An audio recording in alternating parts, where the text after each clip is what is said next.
can imagine. Good evening. I call to order the workshop of March 2020 for the Mayor and City Council, City of Taneytown. I ask that Councilman Haynes lead us in the pledge to the flag. I pledge allegiance To the flag of the United States of America and to the republic for which it stands, one nation, under God, indivisible, with liberty and justice for all. Thank you, Councilman. Let the records reflect all council members are present and accounted for. We'll begin with the review of the minutes from the February 5th, February 10th, and February 17th meetings. Are there any additions or corrections to those minutes? No, sir. No, sir. Okay. Hearing none, we'll have those up for adoption on Monday evening. At this point, I'll open up the floor for public comment for non-agenda items. If you want to speak about something not on this piece of paper, now is your chance.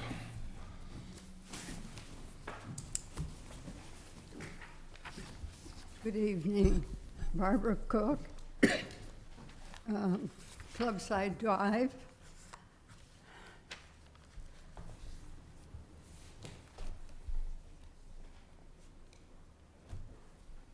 About a year and a half ago, I got very frustrated coming to these meetings, and I wanted to stand up and scream until everybody shut up.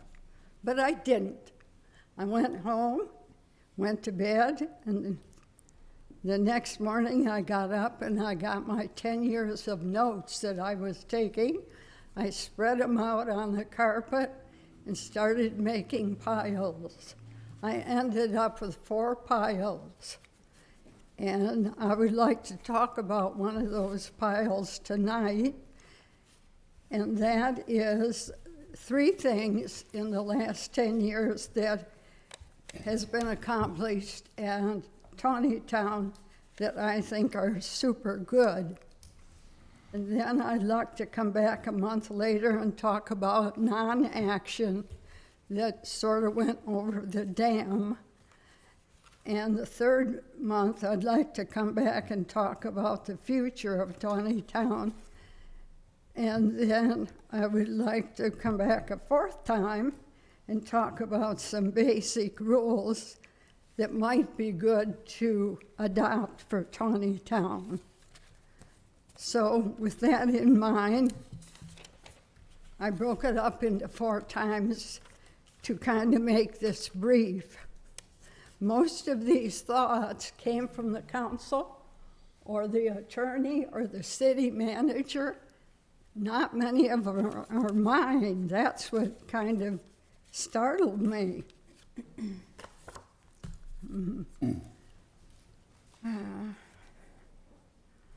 About 10 years ago, I came to my first or second meeting, and the mayor said, I wonder what strangers think of this town when they come through here.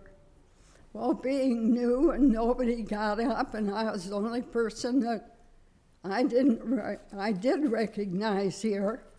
So I got up and I said, well, it looks neglected, quaint, and dead. Well, there was pretty much silence. But then Streetscape came along, and 3 good things have happened. The historic zone was established. I think that's the best thing that's happened to Taneytown probably in the last 100 years. And then they planted these beautiful trees that bloom and gave some life to the city. And then they gave citizens time to speak, because your job is to look out for Taneytown. And you can't look out, get the citizens' view when you're looking out for yourself, and for Taneytown, I mean. But one of the things that came to my mind from our little newspaper here, it's dawned on me that Taneytown could have a welcome to Taneytown sign established 1754, 22 years older than the USA. Yes, Taneytown is bigger, older than the United States of America. And then if you want to ramp it up a little bit, Cornwall didn't surrender until 1781, so your sign could say 37 years older than the United States of America. So with that in mind, I rest my case. Thank you. Thank you, Ms. Cook. I appreciate that. Would anyone else like to speak this evening on non-agenda items? All right, with no one else, I'll now ask the council if they have any conflicts of interest on anything on the agenda this evening. No, sir. No, sir. All right, appreciate that. All right, we have 3 items up for introduction this evening. First is Ordinance 01-2020, the fiscal year 21 operating budget. Are there any comments regarding the introduction of this operating budget? I would like to continue to press the case for an additional officer, but I don't want to do that until other people have had a chance to speak, because I'm going to need a couple minutes, if that's okay. I won't be reading anything verbatim, but there are a lot of concerns and points made that I want to respond to or that I have answers for tonight. Would anyone else like an opportunity before he takes the floor? No. No one? Really? No one? Councilman Vigliotti, the floor is yours. Well, I do have notes. Again, I'm not reading verbatim. And once I get through this, I'll be quiet, and anybody who has any criticisms or comments, I'll just be quiet. So let me begin tonight by saying that I have spoken with, the police department, and they wanted me first and foremost to assure everybody that they know that every member of this body supports them. There's no doubt about that whatsoever, and there should be no concerns on the part of anybody here that they're worried about whether or not you support them. They also wanted me to pass along the understanding that they do recognize there are financial constraints, and that they do understand the concerns that were expressed at the budget workshop about those constraints. They also wanted me to explain that whatever decision this body reaches on the additional officer, they will abide by, and they'll make that decision work in the end. So to get into this, and I'll move as quickly as I can. Everybody knows about a week or two ago, we were again named the second safest city in the entire state of Maryland. You know, that speaks to the caliber of our officers, and that speaks to the community that we live in. So keep that in mind for just a second, all right? So history always offers us really relevant lessons about where we are at present. Now, arguably, America has either strategically or tactically won every war that it's ever been in. And I know you can make arguments about, well, did we really win Korea? Did we really win Vietnam? There are arguments to be made that we did win at a tactical level, but those tactical victories were never strategically recognized by the politicians that were running the war. But inarguably, and that's a little bit of a digression, but inarguably, it's safe to say that America has started most of the wars it's fought in from behind.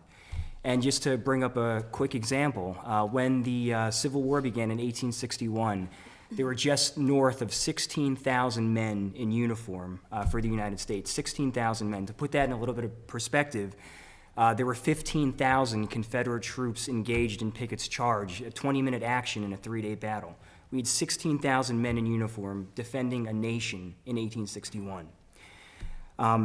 This idea that just because we've been so successful in war, just because we've won wars, doesn't excuse or justify the fact that we've always started from behind.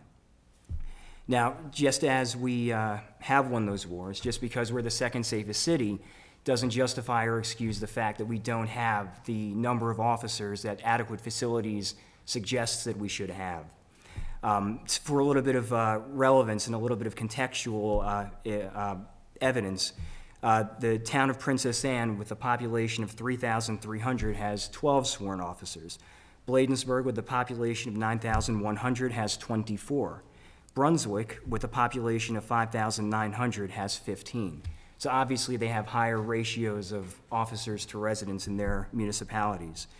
As we talked about at the workshop, we know that there have been scheduling difficulties and that there's been a lot of overtime that's been accrued from officers who have been dealing with not only decreased manpower for the last 3 years, but they've been performing their regular duties, and they've also been attending special events, things like the Carnival, Wine Fest, et cetera, and that, of course, also racks up overtime. One of the things that's unique about us, or almost unique about us, is that we do have 24/7 police coverage that's directly tied into our community. 24/7 coverage requires that we have a minimum amount of manpower to be effective, and this is where adequate facilities comes into play. The 24/7 department is crucial, especially when it comes to having better initiative on the parts of officers, but especially when it comes to the response time. Our response time in the city for the Taneytown Police Department is 2 to 3 minutes. And there's a wide range between the 2 to 3 minutes because there are a number of variables that end up factoring into that. For example, the number of officers that are on duty, the number available to come in if there's a situation, the time of day, the time of year, the number of calls that are coming in, the kind of calls that are coming in. So with more officers on duty, it's going to be able to better enable the officer, or the department, to respond to any situations. And you'll remember that at the workshop I had mentioned that they wanted to try to form 2 squads so that they could kind of overlap with each other and make sure all shifts are adequately covered with more than just one officer. There was a point made at the workshop as well that we do have 3 recruits that are moving through the academy at this moment. All 3 individuals are very capable, they're very competent, but we also have to keep in mind that occasionally life happens. God forbid there's an injury or something, and one of them is unable to complete the academy for that reason. Now, of course, with the amount of manpower that we have, we do know that we can rely on outside agencies, but we shouldn't have to rely on them unless it's absolutely necessary. We do have an excellent sheriff's department, we do have an excellent state police contingent, but they also have their own variables that they have to contend with, and they have their own areas that they have to cover. The geographic location, where we are, kind of up in the northwestern part of the county, increases the response time between the sheriff's department and the state police. The last available information that I had said that the sheriff's, and this may have changed, so I wouldn't take this completely accurately right now, but as a general idea, at least a couple years ago, it took 7 minutes for a sheriff's deputy to get to town and about 15 minutes for a state policeman to get to town. And again, that's to contrast with us being between 2 and 3 minutes. And when you are in need of assistance, every minute is precious. Now, in addition to, and let me say too, that's not any fault of the sheriff's department or the state police. It's just that we're geographically kind of isolated up here. Now, compounding all of this, right, we have an entire hiring, training, and certification process that is really long, and the earlier that it gets started, the better. Now, you'll remember that if we did decide to go ahead with an additional officer with this budget, that officer could not potentially be taking the street until October 2021, and that is a distant amount of time. The training for the police department obviously takes longer than any other department in the city, and the employee handbook amendments that we may end up passing through these meetings would make the probationary period 2 years now, and that would make the overall process even longer. Now, in terms of the finances, I do admit readily that we will have to draw on reserve funding to hire the additional, or to secure an additional officer. But as also was noted at our workshop, if the police department demonstrates that it has a greater need for funding, the amount of funding through grants will be more readily available to it. And I've spoken with Major Mitchell, who has explained to me that he is committed to trying to find other grants and funding opportunities that could help defray this cost going forward. I do know that this is a lot to ask, but I'm not talking about cutting rates. I'm not talking about cutting the constant yield rate or anything like that, but then turning around and saying, well, I want to see another $1 million worth of funding. The question was raised, and this is the last point, and then I'll be quiet. The question was raised, well, how much would this cost altogether? And we considered that it would be about $30,000 for an additional new hire to come onto the police force.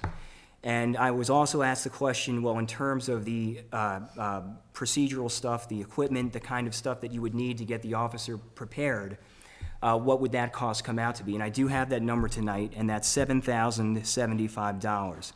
So if we did go ahead and include an additional officer with this budget, we would have to borrow $37,075 from the reserve to do so. And my very last point, I know I had mentioned at the workshop that this is, effectively an investment on the future. We know the census is coming. We are sure that our population is going to increase. And, again, I do admit that we will have to borrow some from the reserve to bring on an additional officer. And if anybody has any other questions, I can try my best to answer that. And if I don't know, I'm more than happy to get that information for you. And that's it from me. All right, would anyone else from the council like to further that discussion? Okay. With that, we will Monday night choose to introduce the budget. Next, we'll discuss the introduction of Ordinance 02-2020, that is the FY21 tax rate. Is there any discussion from the council regarding the FY21 tax rate? All right, very good. And for those observing, the tax rate, as it has for several years, is remaining the same. We're not increasing of the like. Next up for introduction on Monday night will be Ordinance 03-2020. That is the FY21 water and sewer rate, which again is remaining the same. Is there any discussion from council regarding that? All right, that will be, all three of those will be up for introduction on Monday evening. Up for adoption on Monday, we have Ordinance 04-2020, the FY20 Budget Amendment Part 2. Mr. Weeprick, do you want to run us through that a little bit? Certainly. Essentially what we're doing is adding some money to cover the mayor and council professional for the city manager search. We're offsetting that partially by a decrease to the city manager salary of $20,000. Police expenses are going up due to the cost of the higher than expected cost of the new police vehicles, and that's being offset by decrease in pension contributions because we've been short-staffed, so there was some money to shift around there. And then lastly, under capital, we've added $99,000 in the budget to address the repairs to City Hall, or to the city office building. So $65,000 of that is related to the lower level repairs and renovations, and $34,000 is earmarked for the upstairs renovations. So that's pretty much it in a nutshell. All right, any questions from the council regarding this budget amendment? Jen, does Kevin's request require another budget amendment for extending that contract because they've used up all the money in it, almost? He wants to extend the contract because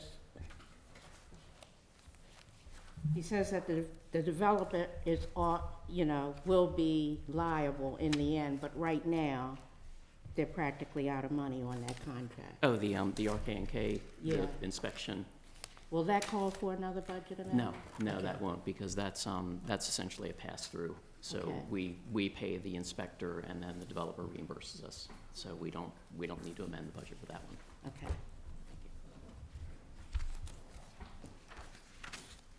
All right, any other questions from council regarding Ordinance 04-2020? All right, also up for adoption Monday evening will be Resolution 2020-03, the water allocation for March of 2020. Any comments, concerns regarding that from the council, excuse me? Okay. Next up for adoption on Monday night will be Resolution 2020-04. These are updates to the employee handbook or personnel manual. These were provided from city staff. I know the chief gave us some. Ms. Kalman gave us some, and I believe Mr. Weeprick also contributed to it. Are there any questions regarding the amendment to the personnel manual as you see it?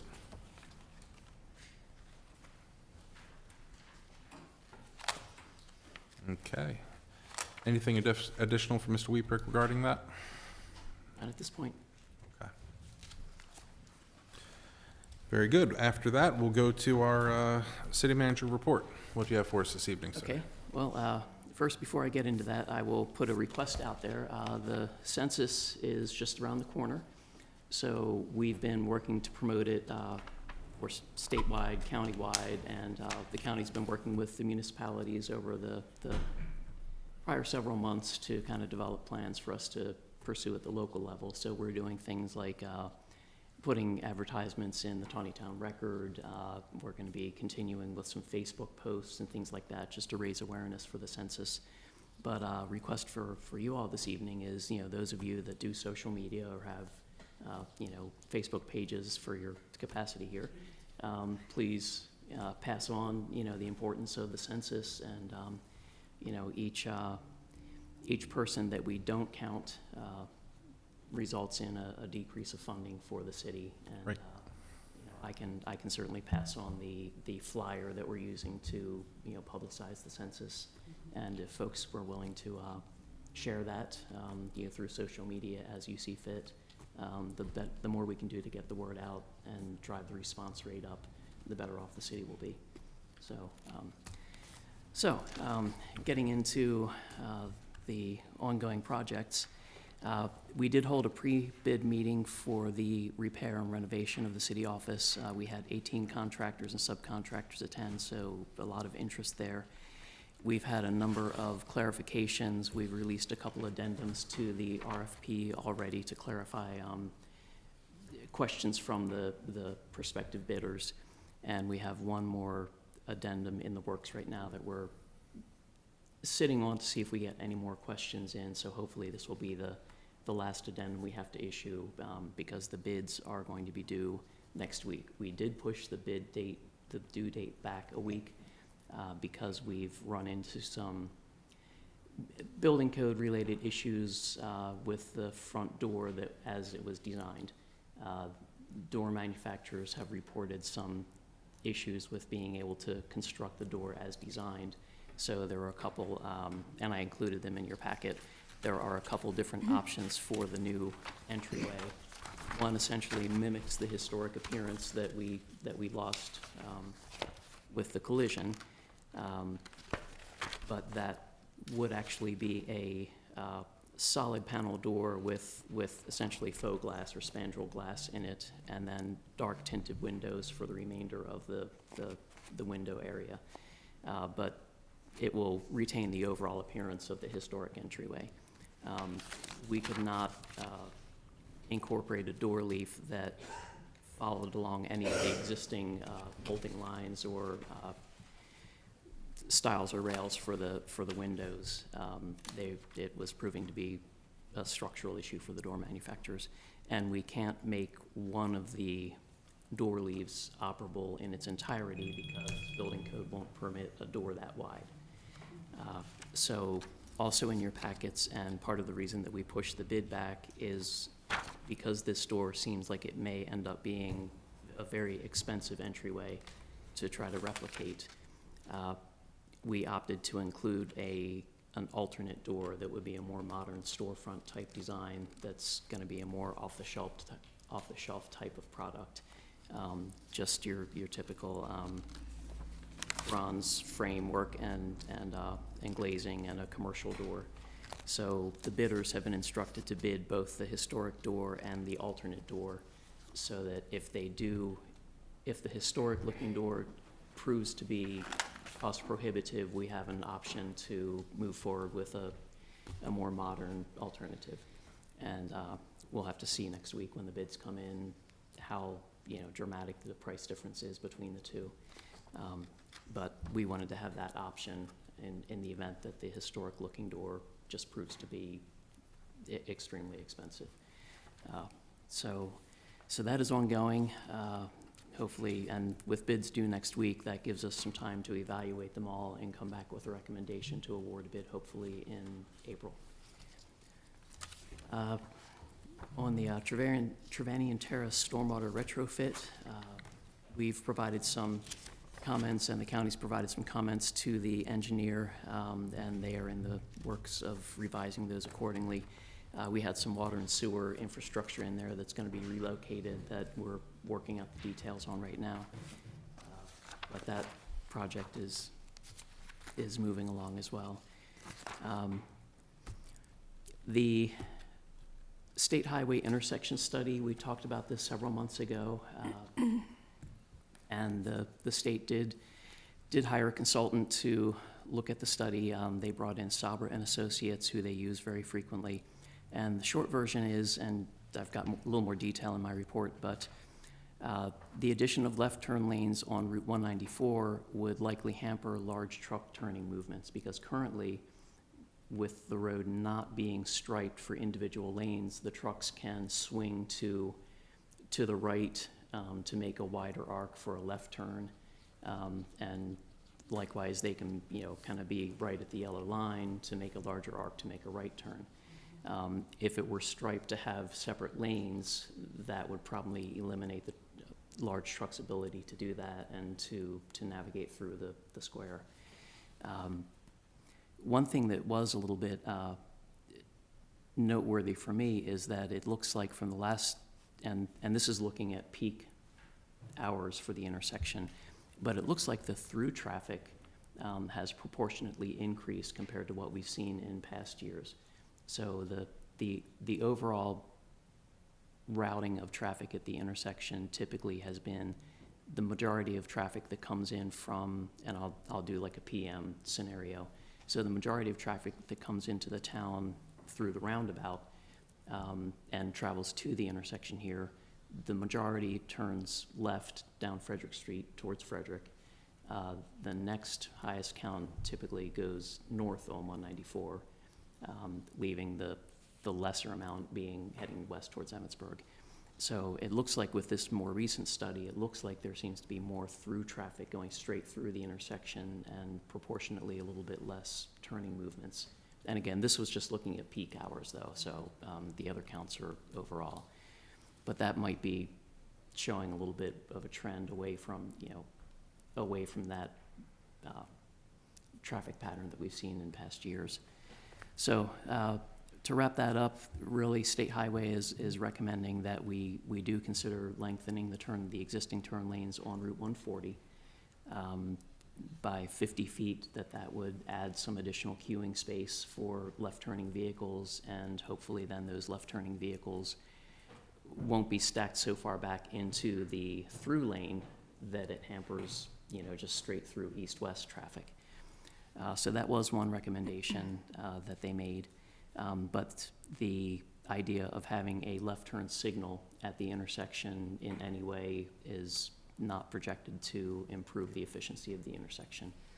So overall, the recent study just supports what we found with previous reviews of the intersection. But they did get back, they did do the work, they, updated counts, and, but the end result is they're still not recommending either alternate phasing of the light to allow, say eastbound to go, and then that stops, and then westbound would come through. That decreases the throughput and would increase wait times during peak hours. So they're recommending that we basically leave it as it is, but consider extending those turn lanes on 140. So, let's see.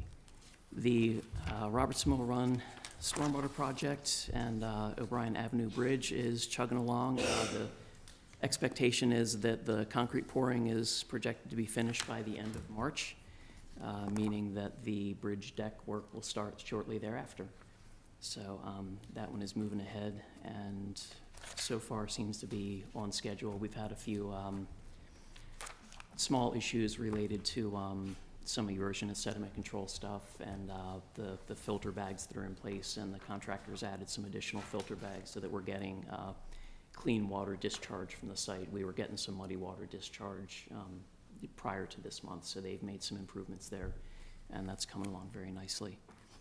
The last thing that I wanted to touch on right now was some just general kind of for your information, budget-related stuff. Right now, we have, I think, a good case study in front of us. As I mentioned last month, we have applied for funding through MDE for replacing water, sewer, and storm drain on a segment of Roberts Mill Road. So we have engineering estimates for what the cost of that project is going to be, and that does not include repaving the road.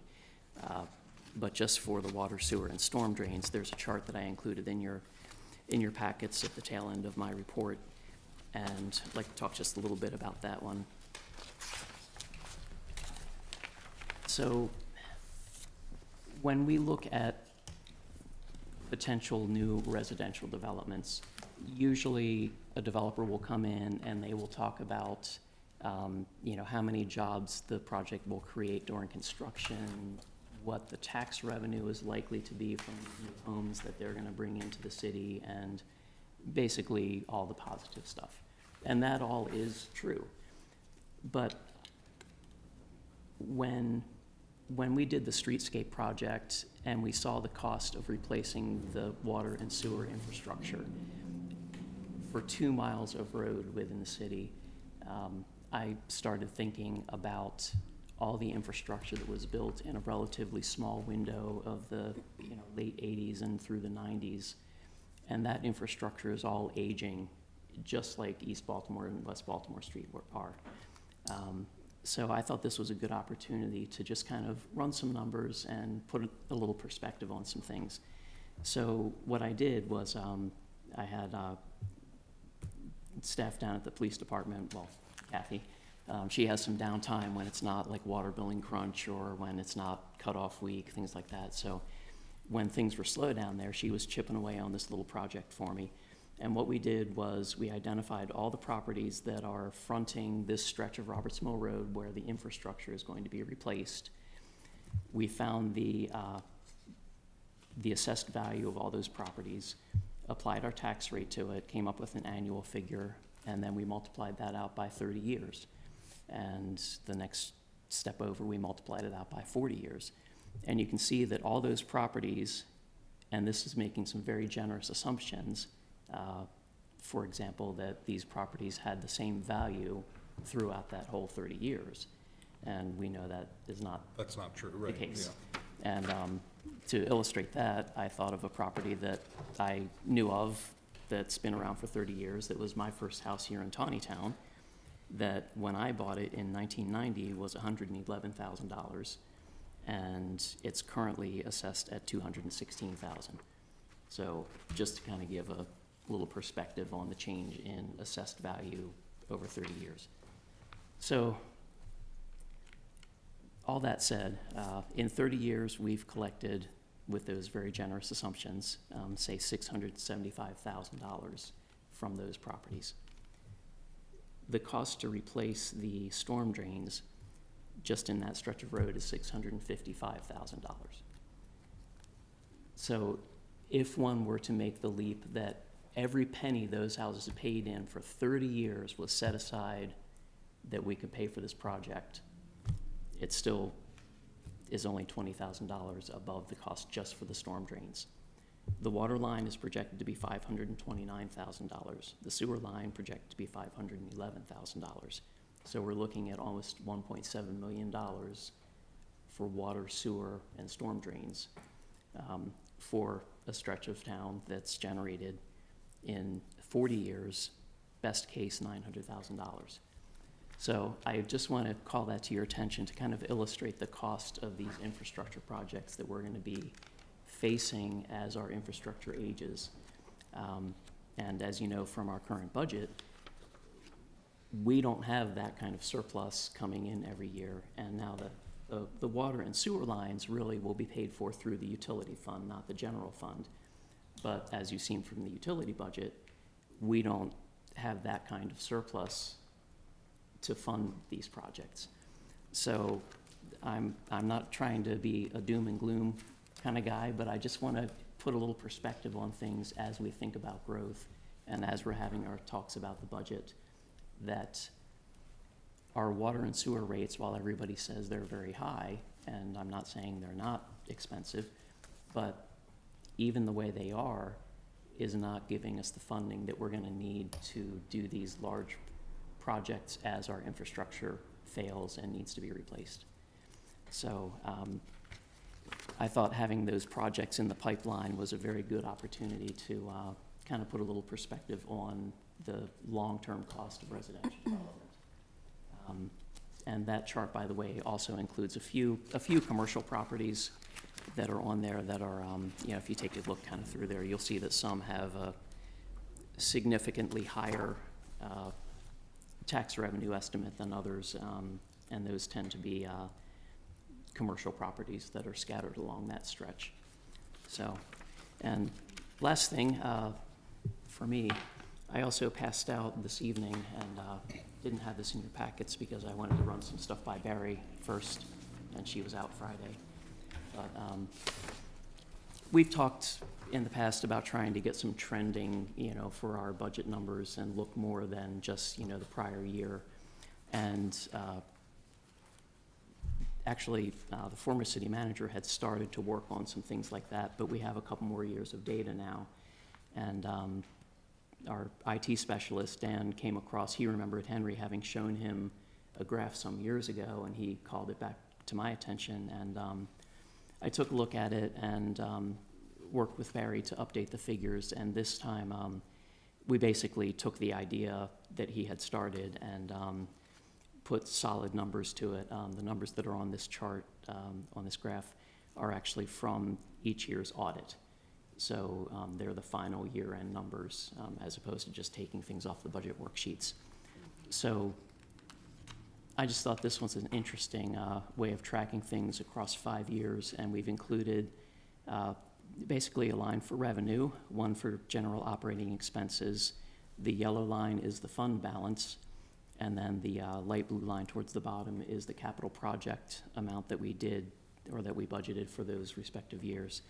So it's interesting that when you compare the capital line to the fund balance line, and you also look at our expense lines, you can kind of see the relationship between those two. So we do a lot of capital, the fund balance takes a hit. We don't do much capital, the fund balance is better off for that year. And just to sort of illustrate that, we also did a version because the last I'll say short-term thing that we used fund balance for was the acquisition of Festival Park last year. So the second sheet is basically just showing without the acquisition of Festival Park. And if you look at the last segment of the yellow and the blue lines, you can see that they completely shift directions with that project being in there. So that just kind of, I think, is a good representation of the correlation between fund balance and our capital projects that we're planning for.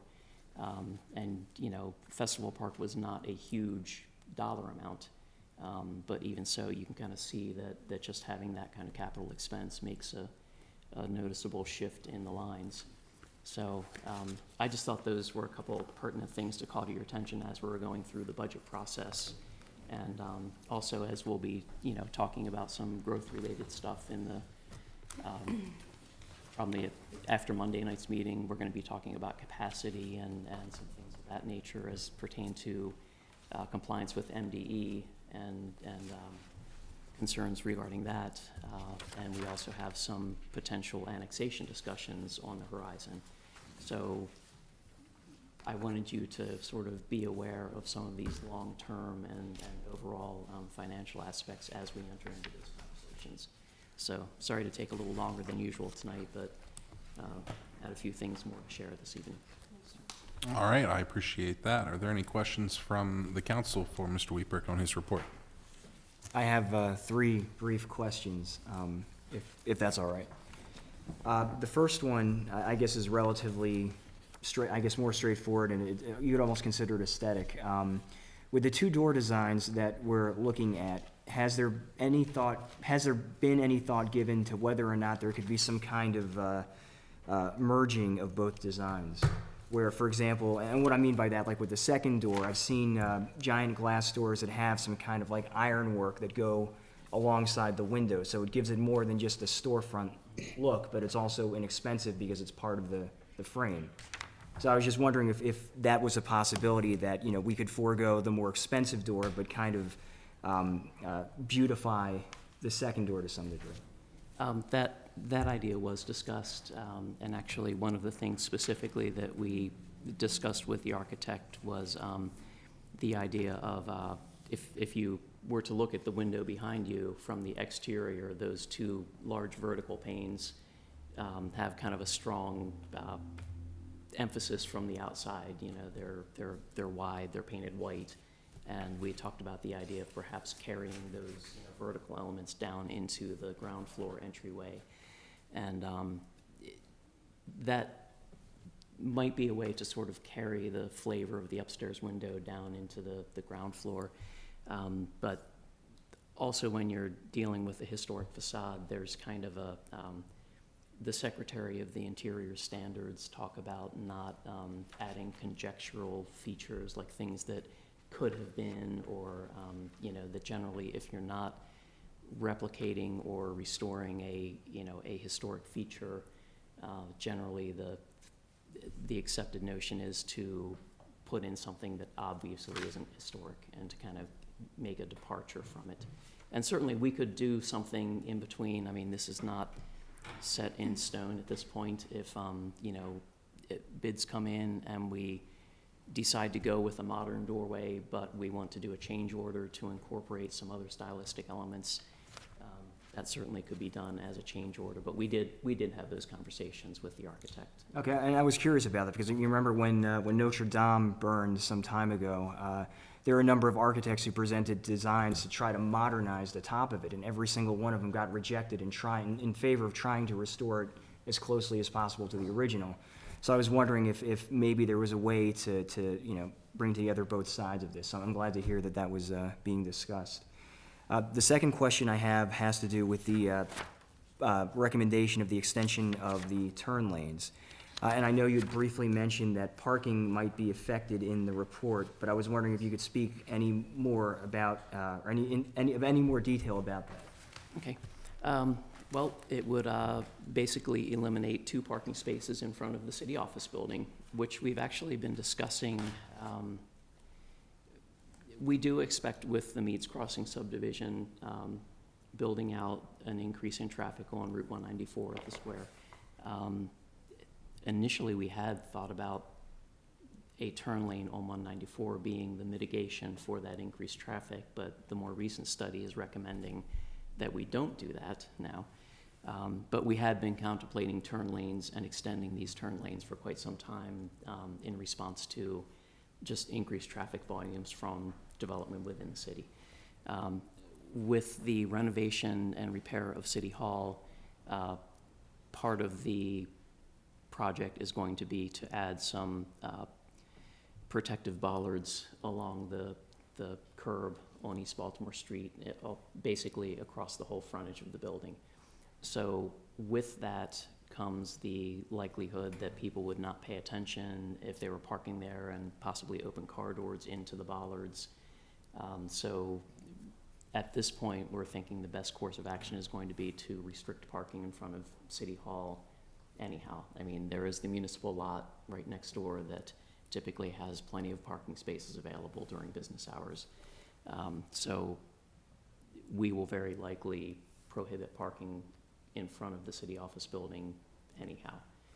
So that impacts mostly us.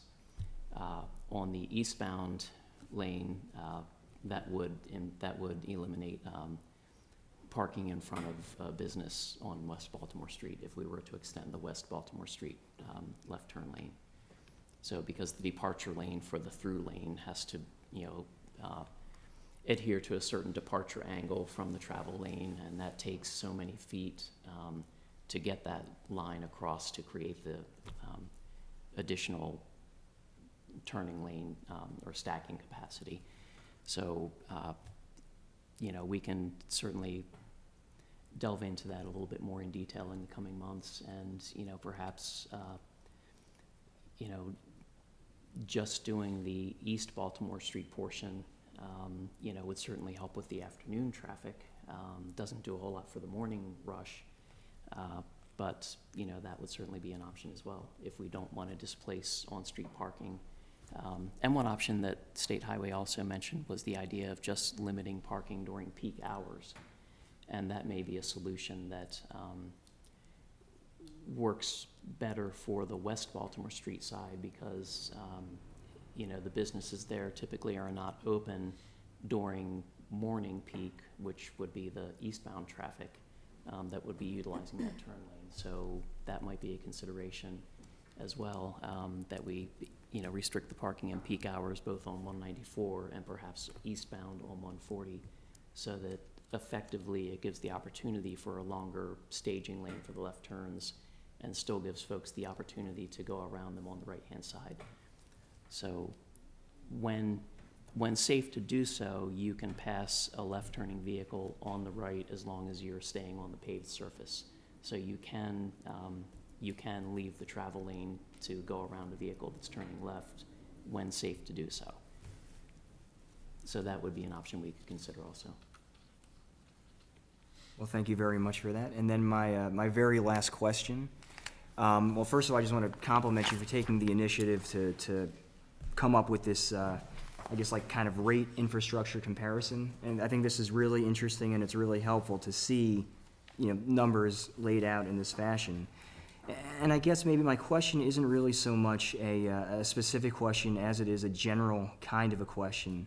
I mean, I guess for anybody really, is that, you know, given that we do have these major projects that are either overdue or coming up, and I know we've been paying down some of our debt. I mean, is this the kind of thing that we're going to have to take out bonds or loans for over a longer distance of time? Or is this something we're going to try to pay for as much as possible out of pocket before we go into something like taking out a loan? Well, for the Roberts Mill projects, we have applied to MDE for, well, we applied for both grant funding and low-interest financing. You know, it's very unlikely that we'll get the grant funding. In prior years, we've been awarded funding for, we've applied several years in a row now for this project. The first time we applied, we got funding for one of the three. The next year, we got two of the three. So hopefully this is the year that we get funding for, you know, all three: water, sewer, and stormwater. And this year also, with our renewal of our Sustainable Communities designation, we did expand the Sustainable Community area slightly to include this section of Roberts Mill Road. And on the application on, I'm not sure if it was one of the three or two of the three actually, was the one that we didn't get funding for last time, whether the project is in a sustainable community designated area was one of the check boxes on there. So this year we'll get to check off one more box than we did last year. So I'm hoping that and a little bit of reworking that we did on the applications will do the trick this year. So these we would definitely be borrowing on. Thank you very much for that. Oh, and while we're on that, sorry, one Yeah, no, last thing I my wanted to fault. point out. With regard to that little Roberts Mill, you know, quick and dirty study there, I do want to point out, as most of you know, but for others, real estate tax revenue is our biggest source of revenue, and you know that's the big one. And just using figures from this year's budget, our next largest source of revenue is state income tax. So you know that trickles down through to us. But that represents only about 26% of what we get for real estate tax. And the third largest source of revenue for us is our tax differential from the county, so our town-county agreement, where the services we provide, the county doesn't have to, they offset our tax for that. That represents about 13% of what we collect for real estate tax. So the reason I was kind of focusing on that real estate tax for that little study is because that really is our primary source of revenue. So I just thought that kind of helps put a little perspective on some conversations we're going to need to have in the foreseeable future. Thank you very much. And Mayor, thank you for that. I'm good. Any other questions on the city manager report? All right, are there any questions on the departmental reports that were in your packets?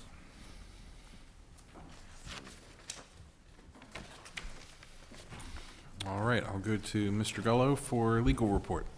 Good evening, Mayor, Council. 3 items to bring your attention to. The first is the Creekside subdivision. You know, it's been completed for some time as far as we've been concerned, and last year we reduced the letter of credit to the complete maintenance amount and accepted all the roads and infrastructure, and they were all deeded over to us. So that was to be held for a year. The year is up, and now we're going to have to release it. And of course, that's a big deal. We haven't done many of those in modern times. So right now, the staff is going to work through to make sure everything that we're supposed to have is done. I think there's one outstanding easement that we still need to deal with at some point, either decide it's dealt with and it's not going to happen, or what. So your opportunity is, if you drive through there, see anything, you know, it may be our problem because we've accepted the roads, but you need to bring it to our attention because hopefully next month, at your next month's meeting, we're going to have the request to reduce it to 0, and we won't have any more deal. So that may not, we may bring it to you and you may not vote on it then. It'll depend on what the punch list items are. So we'll say, hey, the council is considering it, but you got to do A, B, and C, and then it may take a couple months for them to do that, but that's where that's headed. So that's a kind of speak now or forever you hold your peace. You have this month to kind of look at that. The second item that I have for you tonight, I'm not really going to go into it, but I worked with our new Parks and Recs director, and she has an agenda item on here, number 3 under new business, working through all the forms. She did all the drafting of the forms, put them all together, all the issues, and it worked really well where I could just do what a lawyer does, is review them, and then she made all the corrections. She's going to go over the program with you tonight. As far as the specifics of the form, we don't need to get into that. The idea is that we're going to have forms. I say forms, but she'll tell you what I'm talking about. We're going to have those. They're not going to be council approved, which means if we find that we need to change something on there, we're not going to have to bring it back to you and things like that. So they're there for your reference. If you have any concerns about what they say or mean, or you think there's a better idea, we don't have to discuss it. You can just email her and we'll incorporate it in. And then the third item I have is the Taneytown crossing and the Westview Drive deed. You remember last month you said go ahead and advertise for the 20-day surplus requirement. You know, to set the scene for this, the actual Westview Drive does not, we don't own that, because the deeds for what we do own is offset behind the houses towards the north. So that was discovered, and what we need to do is do a property swap, and that's what we're going to take care of. You had to announce that you were going to get rid of our property, which is in the wrong spot, and give a 20-day notice. Today ends the 20-day period, so now we're free to act. We had made the agreement with the property owners that they need to do it. So they're required to do all the deeds, do all the research, do all the surveys, do anything that needs to be done, and they're to deliver us documents that I can review to make sure it happens. That may happen this month, and I'll bring it back to you. What needs to happen with you're going to do this is there'll be a vote where you agree to transfer the property. So that will come to you before it happens. You'll actually vote to do what we've talked about. So you won't see it until it's ready for that to happen. I bring it to your attention because there's also at least 2 parcels of land that are owned by other people that are going to be affected. And we want to take the lead on that, meaning the property, the property owner that's going to do all the deed work for us will do it all, but we want to be the ones that go to the property owners that are affected and saying, we just want to let you know and understand this. We figure it'd be easier for us to do. That will probably happen before it comes back to you. So if you hear anything about that from property owners, that's why that's happening. And that's all I have. All right, any questions for Mr. Gullo? No? All right, moving into new business, we'll begin with our monthly financial report. Are there any questions, concerns, comments on the financial report as presented to you? All right. Are there any comments or questions on the accounts payables in your packets this evening? Okay. Then, moving from there, we have the special events permit process.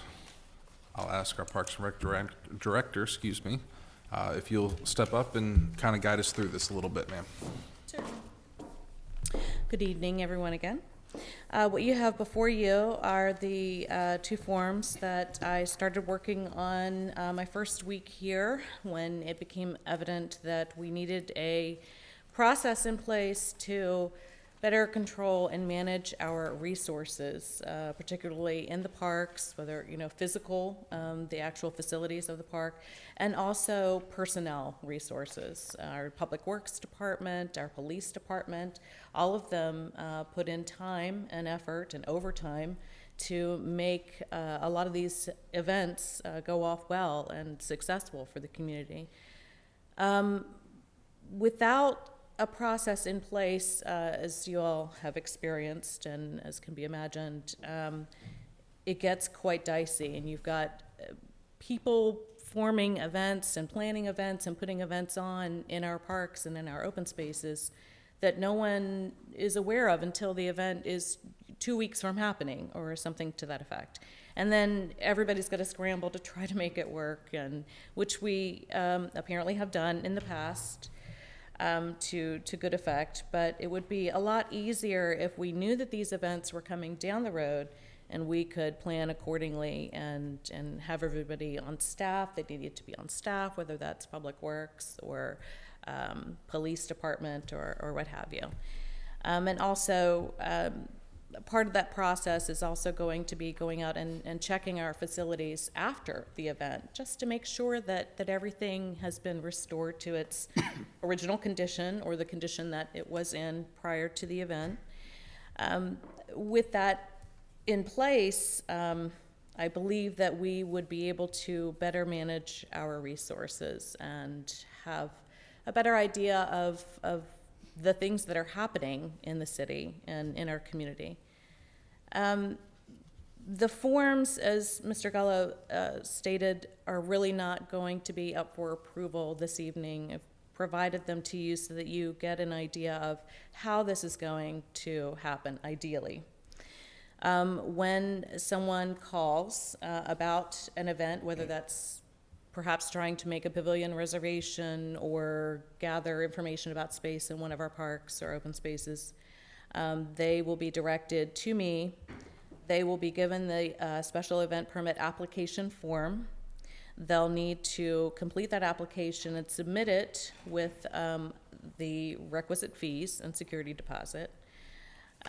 They also will need to provide a certificate of insurance with the City of Taneytown listed as a certificate holder as additionally insured. So that way that protects us in the long run. And also, this process would be put in place to protect both parties, really. So when this application comes back in with the required information, it would be vetted by me first, and then it would go to the Department of Public Works and then the Police Department, so that everything is straightened out from the beginning and resources can be allocated accordingly. And then once that process has taken place, it then would go on the agenda for you all to review and approve. But at least at that point, you would know that it's already been vetted by the various departments and that resources have been properly allocated for. And then once approved, the special event permit itself is issued. And after the event goes off successfully, the inspection occurs, and then the security deposit is returned. And then the same process would happen the next year if it's a continuing event. So during this first year, it may be a little tricky because those who have planned events in our parks and open spaces previously may not be aware now, obviously, that they have to go through this type of process. So we're going to get the word out there, and once everybody is with the program, so to speak, that they'll know what steps to take. As I put in my report and as listed on the events chart that I gave you all, there are a couple of events that are coming up quickly. There's the American Legion Egg Hunt. that they want to hold on Easter Saturday, the 11th of Easter weekend. And also, the Sober Truth wants to hold a 5K on April 25th. So those are really not going to be able to be put on the agenda for April, especially the April 11th event, for you all to approve. So we are going to need to come up with some kind of method to approve these, the events that require a quick turnaround for review and approval. A couple of methods have been discussed, one of which was that they would basically be reviewed for approval by 2 members of the council assigned by the mayor. Another method that was discussed was that they could be approved administratively, and then the decision would be ratified by you all at the next council meeting. So I'm going to defer to you all to discuss that and make that choice. But we should have something in place for, at least initially, when people find out that they need this process, need to go through this process, to get that turnaround accomplished. Again, once we get through this and get everybody through the program, people will know, okay, I need to submit my special event permit application at least, 3 months before my event, so that way it can be properly put through. Any thoughts from the council on providing a method of quicker turnaround? I like administratively and ratified by. I would the echo council. that. I think that's more efficient. Yes. Okay. Mr. Geller, do you have any comments Yeah, on I that? think that, that it accomplishes the goal, but to be clear, sometimes the event might have happened when you're ratifying it. So why don't you compare it to how you do the PWAs, is the fact that, if administratively we do a PWA during the month, the mayor has to agree to it, sign off on it. It's brought to you after the fact, so it's already approved, but it's at least taking an action. So, if you have the mayor sign off on it administratively, that way there is an outside of the staff, because the staff's gonna get the pressure. Can we do this? Can we do this? Can we do this? And they need to have someone else to be able to come in and say, for whatever reason. So it works. I think you need to have the mayor involved in the final sign-off. That's a good point, comparing it to the PWAs. So. All right, any other comments from council regarding that? Do you accept Mr. Geller's recommendation? Yes. Yes. Okay. All right, any questions? Any other questions? Yes, any Lynn? questions for Lorena Questions, on comments? the process? Well, the only thing I would, just minor, have you thought about, as far as the kind of timetables you're gonna give each department, as far as how quickly they have to get back to you? I mean, because I just see like 2 people coming in and wanting to do an event at, maybe on the same day. Do you just go with whoever gets the paperwork in fastest and has the quickest turnaround? I mean, how do you? Right, that is a good question, and I believe that it. First come, first served? I was gonna say, just like the pavilion reservation, should it not be a first come, first served? Okay. Situation?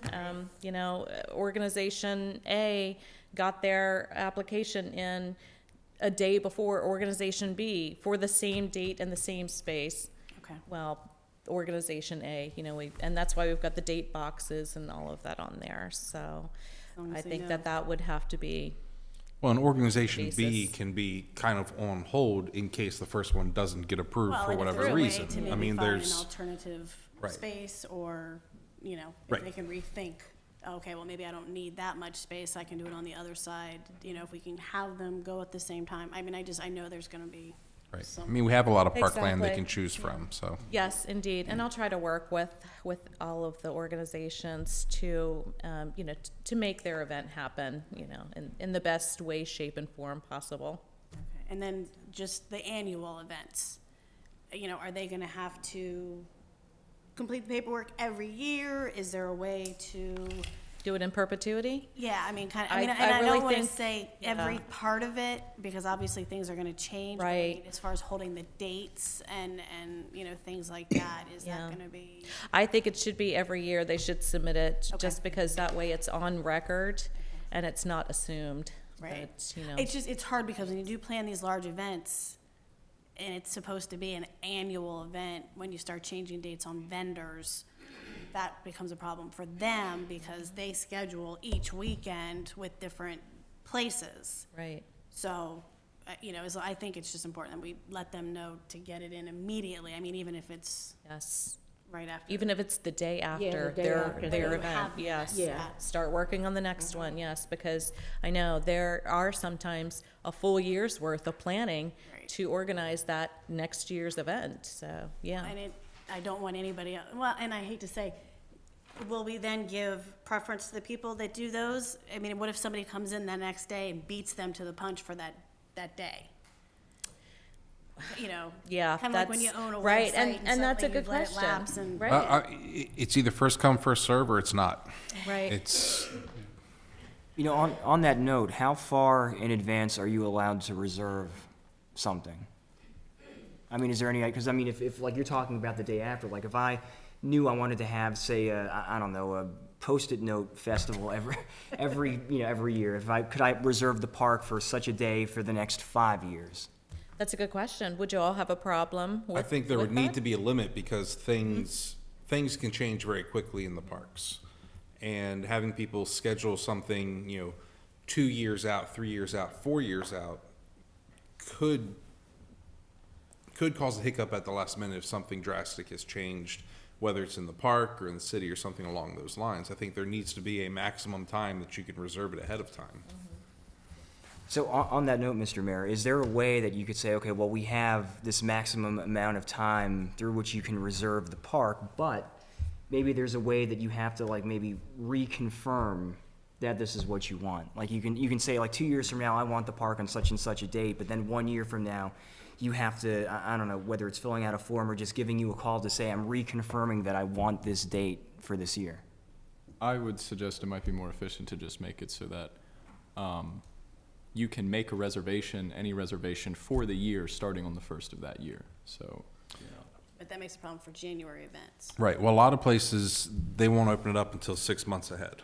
or you can, I was going to say In that. 6 months, you can get a lot of planning done in 6 months. And if you have an event that you want to do on that certain day, then you're going to make sure that you're there at that 6 month mark and get that paper in. And back to what you were saying. And you can have it filled out and just email it to her. I mean, but a lot of places, venues specifically, they don't schedule out any more than 6 months in advance. Go ahead. Back to what you were saying, and if it comes down to an issue where 2 events are trying to be held within the same location, we do have enough space to try to section that off. And I Right. think you're more than willing to work with them on that. Absolutely, yeah. And most of the organizations within the community are more than willing to work with each other. Everybody wants the community to thrive, and everybody wants successful events to help with that thriving community. So it comes down to the basic good of the community, and that's why I think a lot of the organizations are willing to work with each other and kind of share the space. So which is a wonderful thing. So perhaps maybe getting back to the question of a time limit for application submission, we could make it 6 months, we could make it a year, not a calendar year, but just a year, from the event, possibly. I mean, if you're looking at a repeat Right. every year. May I ask, and Mary, you might know the answer to this, or Lorena, you might know the answer to this. Is it a common practice for, and this kind of goes off of what you were saying, Judy, about how we have certain events that do occur every year. Are there places or occasions in which an event that has, say, I don't know, like a closer connection with the city, maybe that operates under the auspices of the city, or maybe is longstanding, has almost like I guess you could call it like a rollover reservation or something? Because I get what you're getting at, Judy, right? Like, for example, like if Wine Fest wants to operate every year, and or Harvest Fest or something that has a more...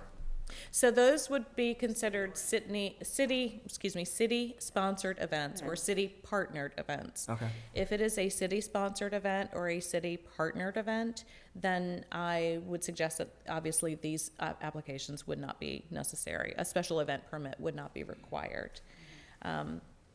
If it is a privately sponsored event, then this process would have to be followed, right? I just think back to when we used to do like the bike races and stuff like that.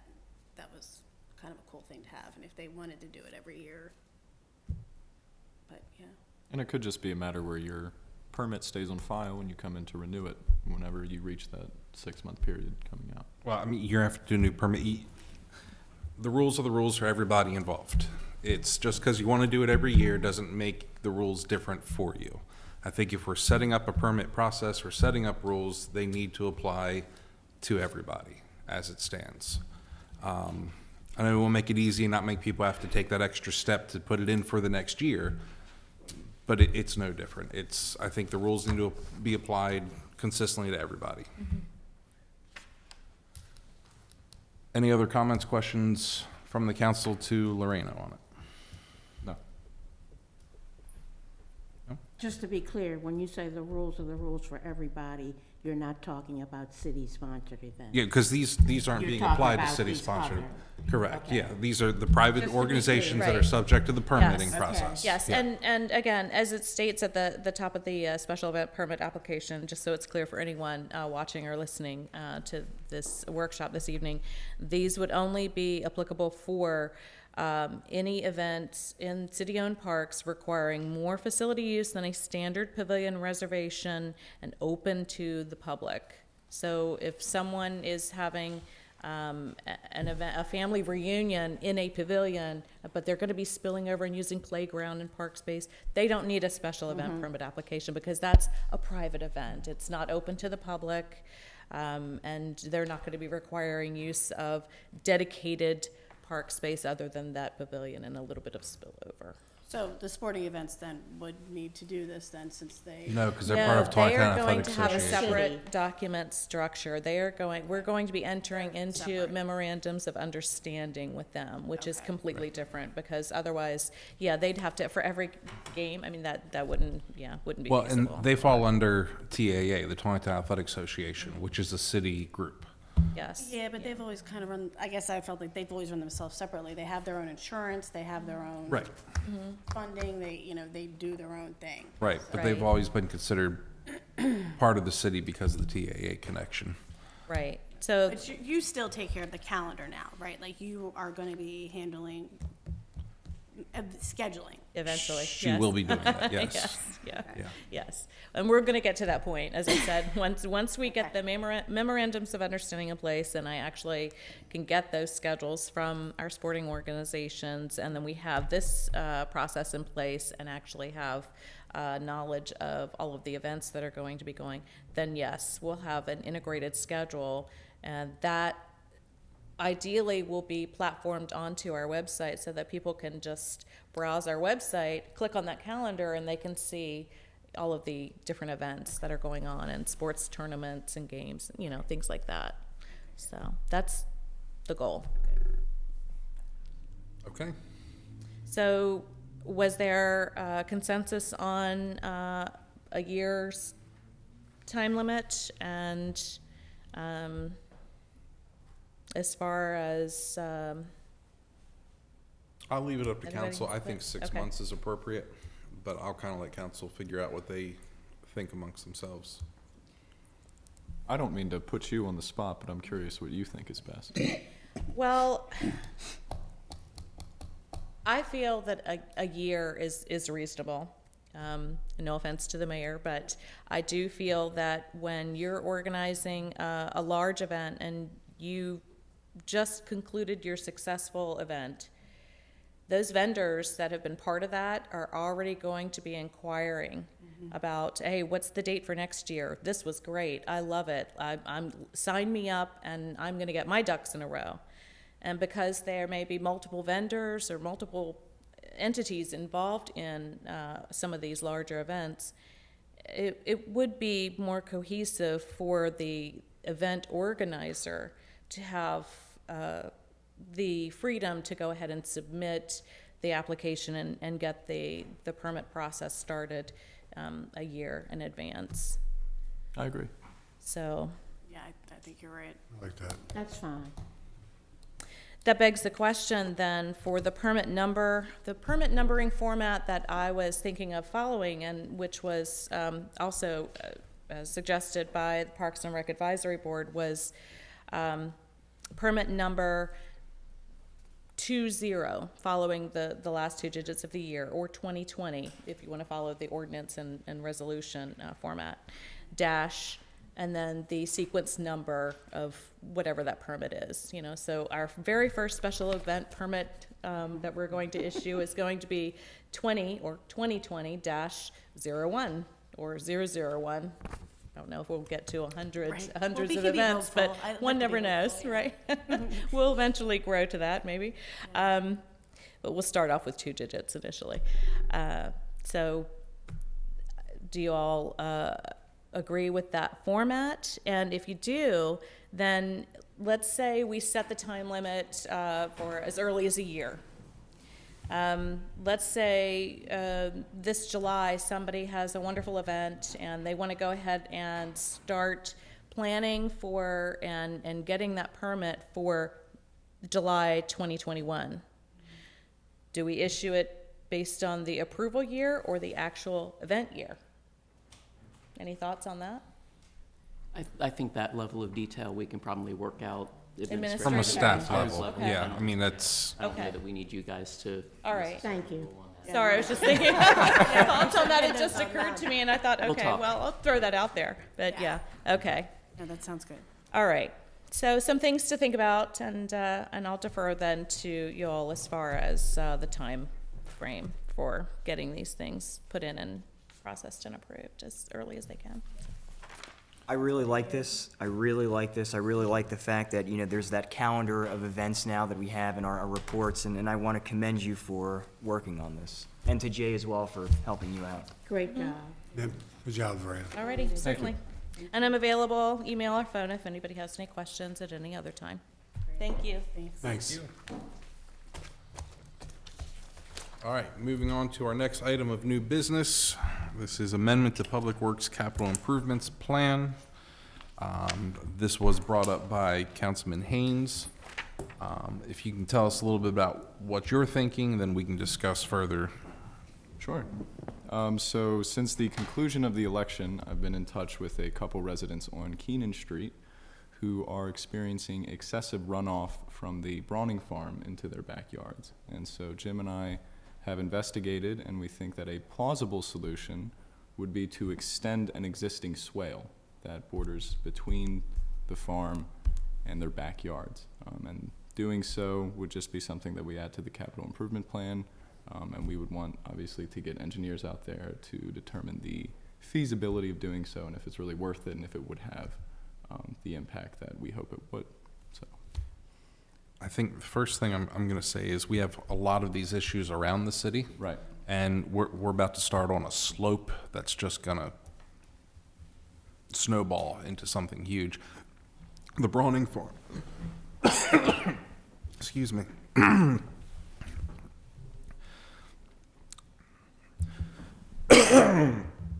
Excuse me. Oh, you have extra. Great.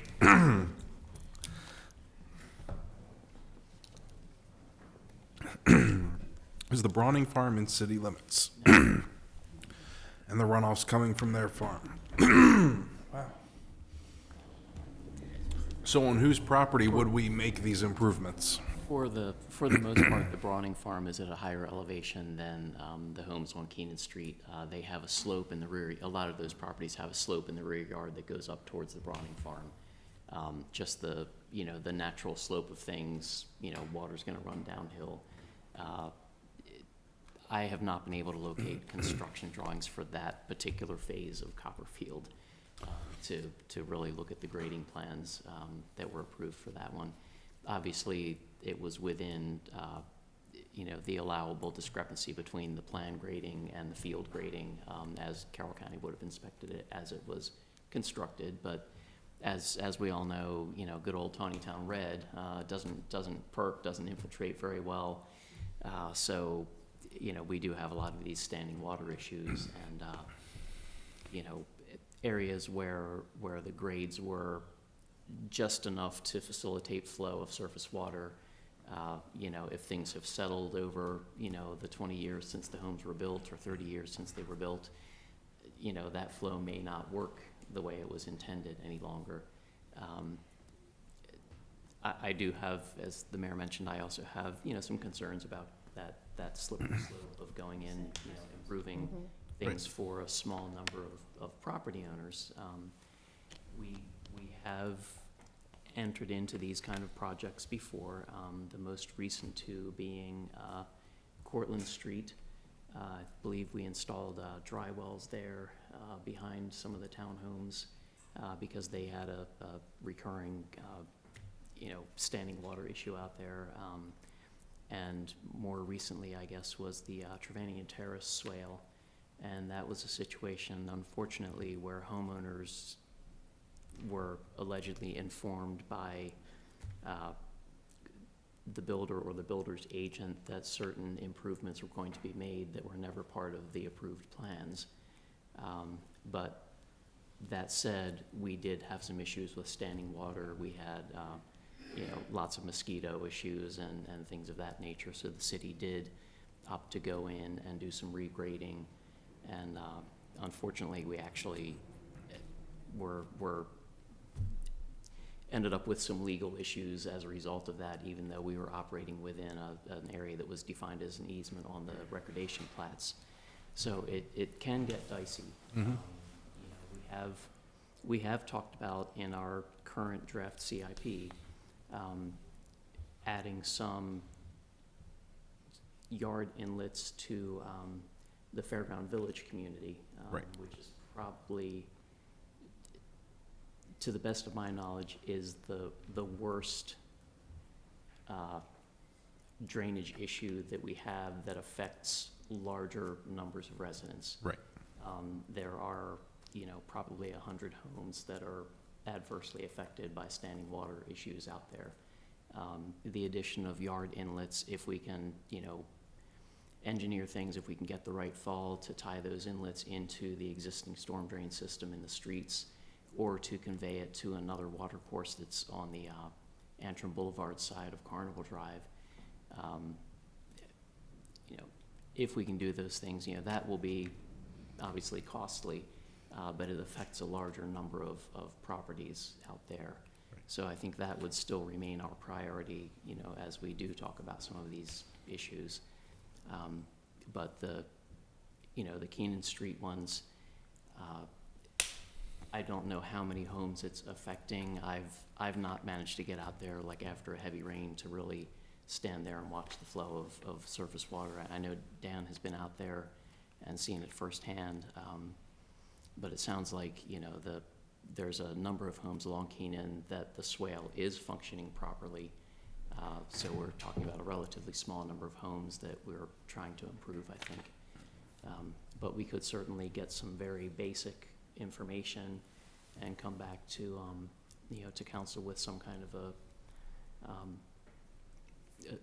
a general idea if, you know, if improvements are feasible and, you know, it may be something that the engineering cost is gonna outweigh the construction cost of it. And most likely it will. Right. Possible. I mean, what I'd be curious of is how many homes are actually impacted? I mean, what is how bad is it really? You know, there are people who have significant flooding, like those on Fairground, and you have those who it's an inconvenience for them. What easements do we have in that area that we could even do this without creating a legal nightmare? We're opening up a Pandora's box here. Did anything change at the farm? I mean, there wasn't any change in their grading, right? And did the swale used to go further? Was there anything that? Like There erosion? hasn't been any formal work done by anyone there that I'm aware of. You know, we haven't done any grading permits or anything of that nature. Right. I'm sure at the Browning Farm, you know, they're doing typical agricultural practices, which, you know, do disturb the land and such, but within, you know, those generally accepted.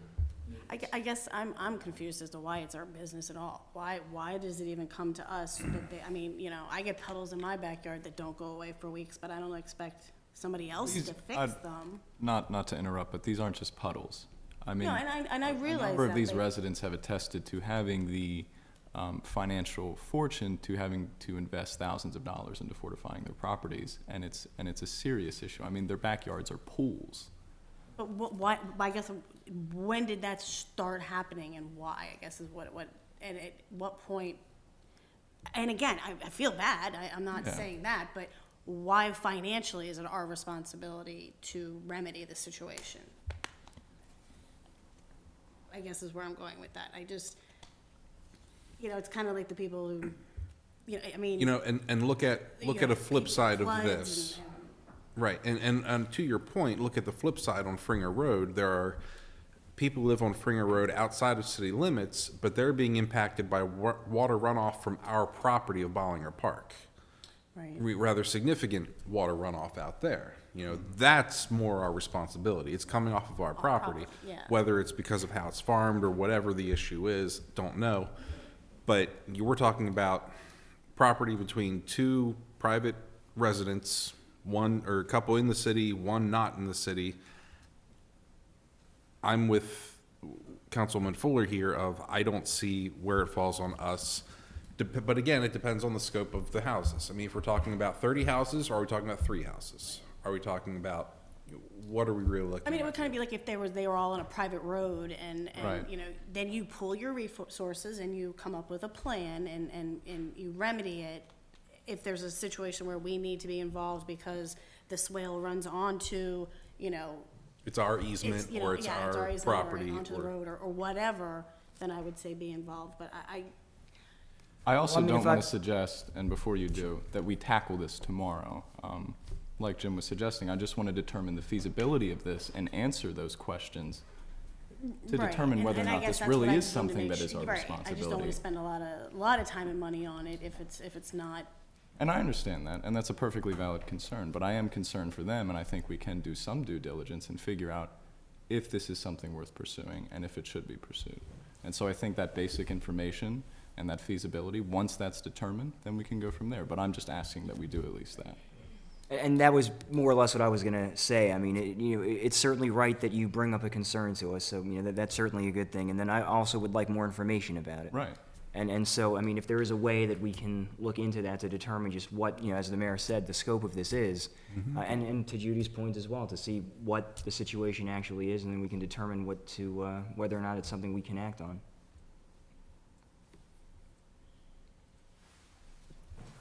okay, so we'll get some information dug up for that. And then whenever it comes back up, we'll talk about it again. So, okay? Thank you. All right.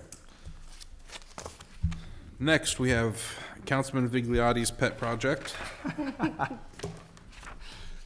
Facial recognition. Apparently, Councilman Vigliotti has a hard time recognizing people's faces have a and hard- needs us to legislate accordingly. I have a hard time recognizing my own mug. Right. So basically, everybody knows that I brought up the issue of facial recognition technology before, which is essentially biometric data technology that uses distinguishable facial features to identify and track people.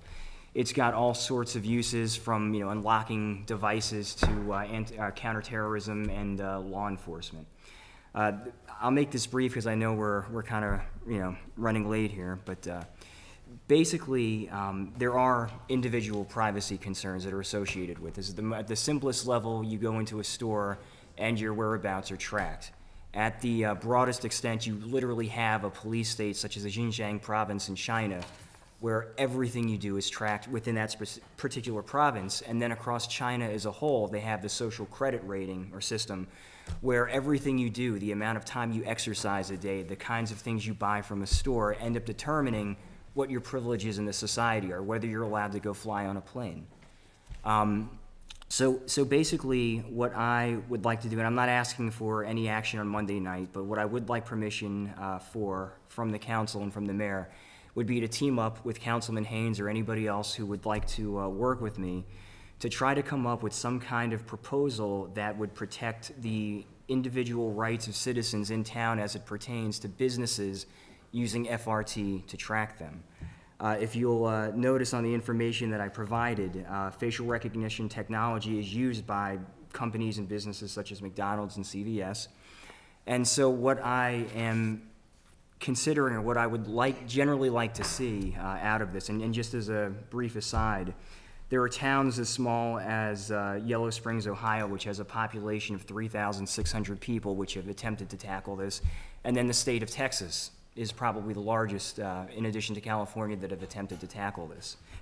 So basically what I'm looking for, or would like to see, is some kind of informed consent policy, right? I mean, obviously, if you're a business, there are arguments to be made that, well, you can track customers and, provide them coupons or something, but the concern is whether or not it's voluntary that the customer gets to be tracked. So Texas, what they do, and I like the way that Texas does this, is that they have an informed consent policy. So you go to a business, and they will let you know that we have FRT here, and you have the option to choose to participate or not.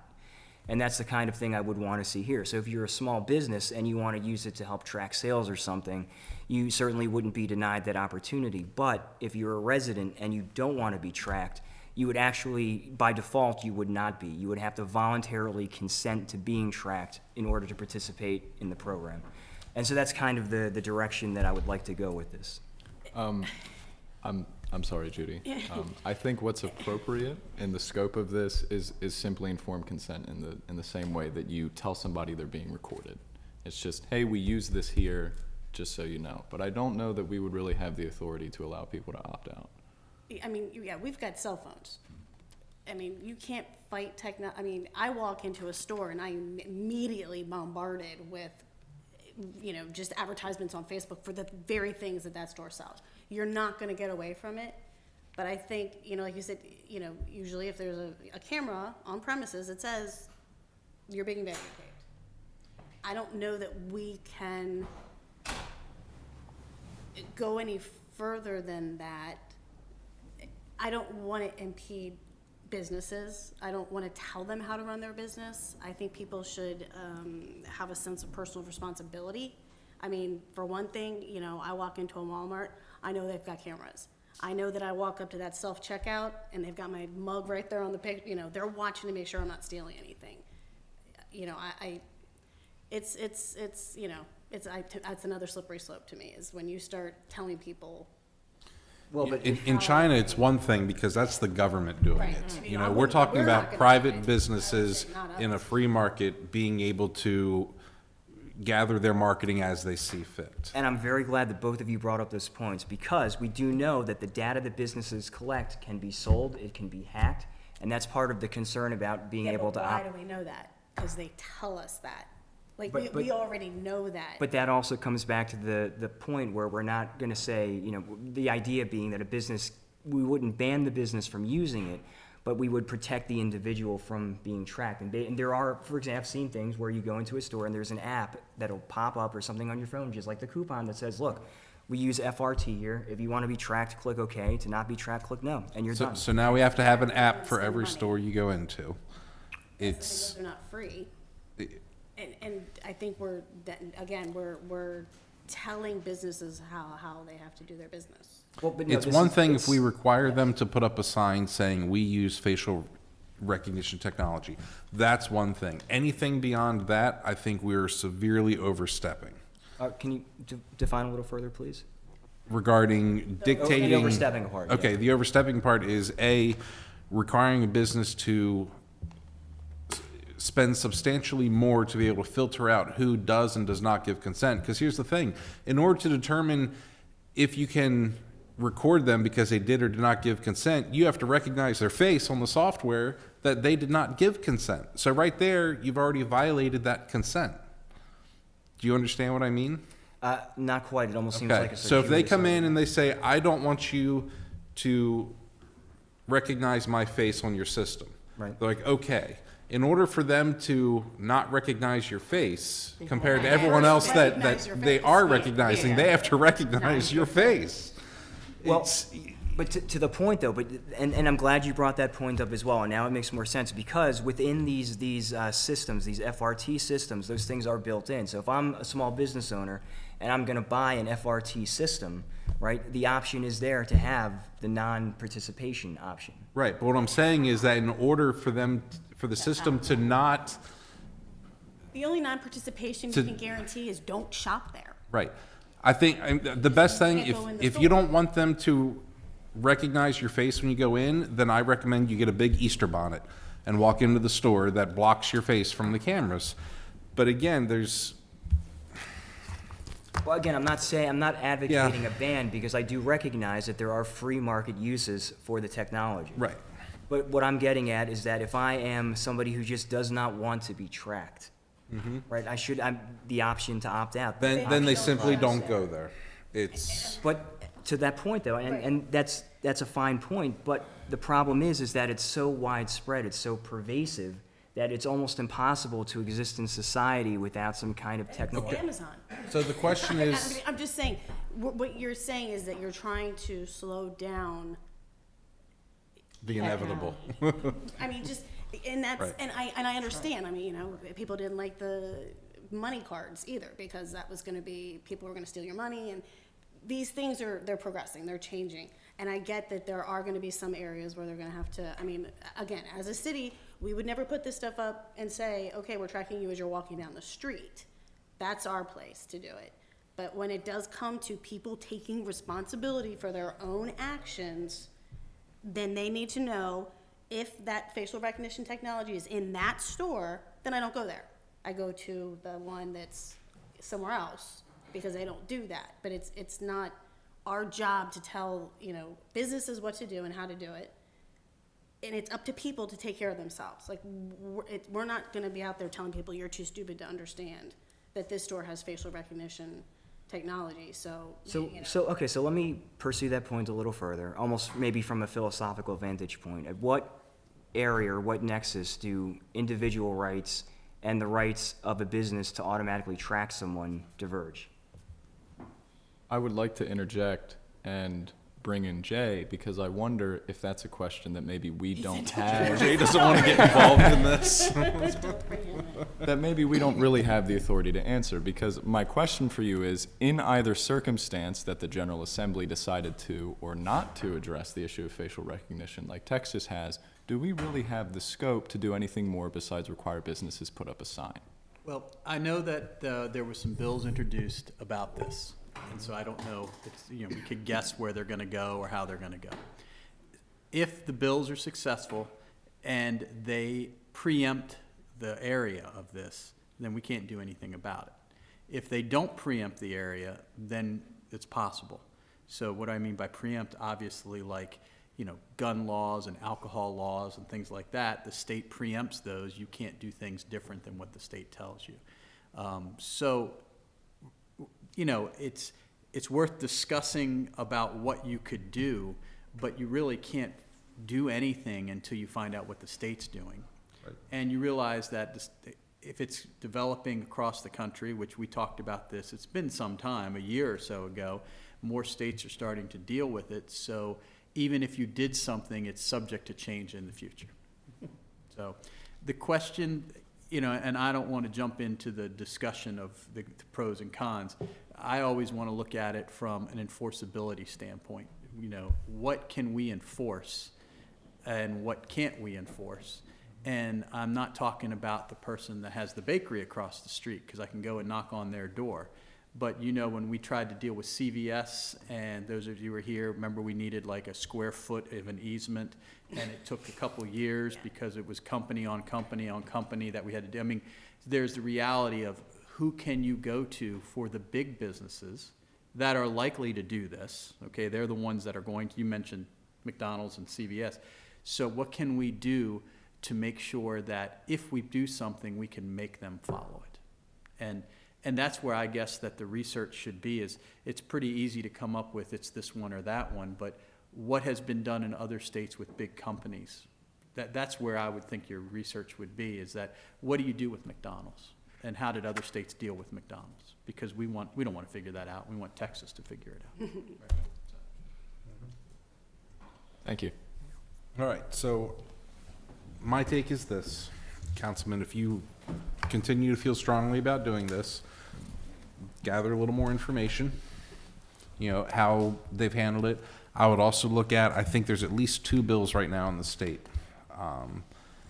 research those. I know one of them came before legislative committee, and I don't remember exactly what it was about. Kind of see where that is. Dig up a little bit more and see what else you can come up with. I will do so, and thank you for, I don't think it's anywhere right now. I don't think it is either, no. But but I will take that advice. I will do some more research, especially into the enforcement mechanism area of this, and actually, Judy, if you're not doing Oh, anything. you're gonna give me your job. I- All no, right. because you have a different perspective on Right. this, and Okay. that would, certainly, I guess what the right, would be better for me to have a critical eye as I'm going through this. So. Okay. Thank you, All right. everybody. thank you, Councilman. Moving into dewatering design proposal. What would you like to offer us, Mr. Weeperk, on that? In the rear of your monthly packet is a proposal from C.D. Smith for the dewatering proposal, also known as the belt filter press at the wastewater treatment plant. We have budgeted to do this project. It is in the capital improvement program, and this will be the first step in really getting the final design done. CDM Smith has proposed a sum of $290,000 to do the full engineering for the project.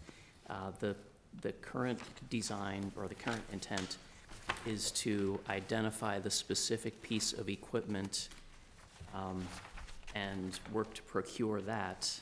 And while that piece of equipment is being manufactured, to design the rest of the building around it. So we'll know exactly what's going to go in there so that we have the right wiring for control panels and things of that nature.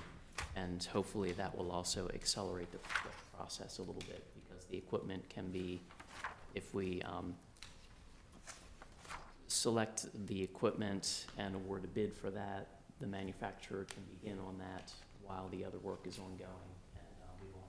And we shouldn't have the same level of change orders if we start building the building. We've designed that, and then we find out that the press we've awarded a bid for turns out to, have some different feature or different requirements for the control panels or things like that. So that's the approach we'd like to pursue, and for CDM to do the full engineering for that is going to be $290,000. So we'll be looking for a motion and a vote on that Monday night. Any questions from the council? Keeping in mind that replacing the belt filter press has been a long-needed item here. I think long-term it's going to save us substantial money, although it will cost us more substantial money out front. But are there any comments or questions from the council regarding this? All right, we'll have that up for approval Monday evening. At this point, I'll open up to the floor, looking for public comment on agenda items. Anything we discussed on the agenda this evening, I'd be happy to hear public comment regarding that. Ms. Frazier? I have some paperwork for you. If you could give it to Claire, please. Thank you. And I'd like you to look at it. That's fine. She can distribute it to us. Thank you.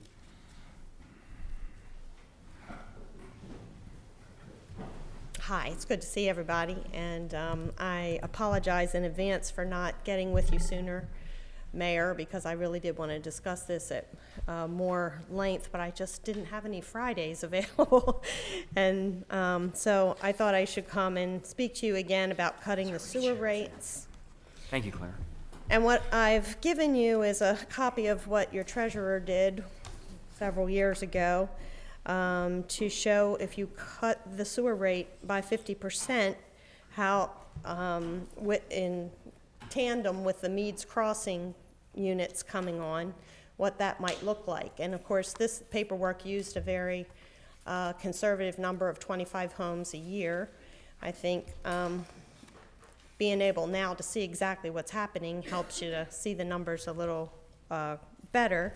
My understanding is there were 79 units that paid the, I just call them hookup fees, and that makes a big difference on how these numbers square out. So if you just look at year one, just so I can kind of go over these numbers so you understand them, it shows what the water and sewer fees are that are coming in from the users if the sewer rate is cut in half. It shows that it more than covers the operating costs of the water and sewer plants, and then there's a surplus. Then the next numbers are some of the other non-operating revenues, the biggest one being the water standpipe rentals. And then it gives your total revenues there. Then your only other cost or expense would be your debt service, which is your principal and your interest on the monies you've borrowed. That's the $1.1 million that pretty much goes across for each year. So if your operating revenues are covered by your user fees and your per unit hookup fees are coming in at 1.1 million or more, then there's no shortfall at all. And with 79 units, you're over more. It's more than 1.1 million. When you cover that 1.1 million, then any of these surpluses can go into the savings account or the fund account. So I would anticipate that this Meads Crossing is going to move along pretty well. You have 20 units already this year. And so you're probably going to finish that in 3 or 4 years, and that accelerates this whole thing. I don't think you'll ever have a deficit. It shows, if you turn to on the third page, it shows that at some point you actually don't have a deficit at all, even in that 25 a year scheme, and you start adding money to your general fund. The 15th year shows that with all the users now on paying user fees, that your shortfall in paying for everything is about 56,000. That's if no units are coming in at all. Of course, Meads Crossing might not be your only project where you have hookup fees. So I just wanted to show, if you look at this and understand what it's saying, that Meads Crossing hookup fees would, once all those homes come on, the user fees, even with the sewer rate at half of what it is right now, would cover all of your costs. It doesn't build up your savings account per se, although it probably would some, and it would in the early years a good bit, maybe $1 million. If you keep your money in your savings, there are some other figures here that would change. You'd have more interest, because this is showing declining interest because you were using some of your savings. And it doesn't include any other hookup fees that you might have on other projects, which likely you'll have something coming in, especially later on in the out years. The reason I think this makes sense to use the Meads Crossing hookup fees to pay for this is because in your capital projects was a pumping station that the developer was supposed to pay for, but the city paid instead. And these hookup fees, in essence, are paying for that capital project. And hookup fees should pay for capital projects. So in essence, it pays that capital project, and then once all the people are on, you pretty much balance your whole account with half the sewer rate. So I didn't have a chance to talk to you about what your other capital projects are, but I know that Gene Kerfman in the county was always very clear to say that any capital improvement projects you had, that only the people benefiting from that project should be paying for it. And I think in this case, that's probably not happening. But in future cases, whatever the project is, whoever the users are, that would be. Sometimes it is all the users, I suppose, but sometimes it isn't. It's, only certain people benefit from it. So keeping that in mind and lining up your capital expenditures with when other capital expenditures are being paid off, this is what the county does. It helps you to kind of keep a flat line on your debt. So I know that you have a desire, and I think it's a good idea to use cash as much as often. But if you can maintain this 1.1 million in debt, as debt comes off, that's when you borrow again for another capital project, and it keeps your 1.1 a steady number in your capital spending. So I just wanted to try to say that again, because I do believe that you could give some relief, even if you don't cut it in half, you could cut it substantially and give people some relief on their water sewer bill. I think it's appropriate, and I think it's needful, and I hope you'll take a look at that. And if you have time, Mayor, on Friday, I'd love to come and talk to you a little bit more, because you might have information I don't have that would, you know, show me another picture or help me to have another idea of how we could do it in a different way. Absolutely. Hang around after the meeting, and we'll set up a time for Friday. We can get together. Okay, thank you very Okay. much. And I encourage you to take a look at the numbers. If you have any questions and want to call me, please feel free. I think it's an important issue for the town, and I'd like to help if I can. Very good. Thank you, Ms. Frazier. I Thank you. appreciate you. Appreciate your time. Anyone else like to speak on agenda items this evening? Okay, with no one additional, I'll seek a motion to adjourn. So moved. Do I have a second? I'll second, or do, either way. All in favor signify by saying aye, Aye. and those opposed say nay. We are adjourned.